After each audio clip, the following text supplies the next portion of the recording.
अस्सलामुअलैकुम रहमतुल्लाहि वबरकातुहू। हमारा जो आज का टॉपिक है वो है ब्रेस्ट लिफ्ट अप के बारे में। अगर आपकी छातियाँ, आपके ब्रेस्ट का साइज़ बहुत बढ़ गया है, बेढंगा हो गया है आफ्टर फीडिंग या बच्चों की पैदाइश के बाद आपके जिस्म की साख्त बिल्कुल ख़राब हो गई है, या मोटापे की वजह से, या फिर हाइपोथायराइड की वजह से, या अदर हार्मोनल चेंजेस की वजह से आपका जिस्म का बुरा हाल हो गया है, तो फिर आप ये नुस्खा बनाएं और इस्तेमाल करें, इंशाल्लाह बहुत फ़ायदा होगा।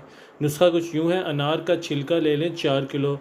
इसको आप तकरीबन 8 किलो पानी में एक रात के लिए भिगो दें। जब ये एक रात भीगा रहे तो इसको हल्की आंच पे पकाना शुरू कर दें, और जब पानी पक पक के तकरीबन 1 किलो रह जाए तो उसे अच्छे से दबा दबा के छान लें, सारा पानी हासिल कर लें। इसमें तकरीबन आप 1 किलो ही नारियल का तेल मिलाएंगे। अब आपको करना ये है कि पानी अलग से रख लें जो आपका अनार के छिलके से निकला है, और जो नारियल का तेल है वो अलग से गर्म कर लें। जब नारियल का तेल गर्म हो जाए तो इसमें एक एक चम्मच करके सारा का सारा अनार के छिलके से जो आपने पानी हासिल किया है वो डालते जाएं और हल्का हल्का करके जलाते जाएं। जब सारा पानी जल जाए और उसका सारा असर नारियल के तेल में आ जाए तो ये आपका तेल तैयार है।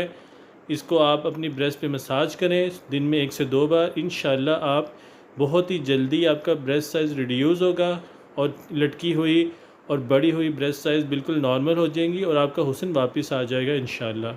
अपनी दुआ में याद रखें और हमारे चैनल को सब्सक्राइब करें। फेसबुक पर, व्हाट्सएप पर, ट्विटर पर ज़रूर शेयर करें। अस्सलामु अलैकुम।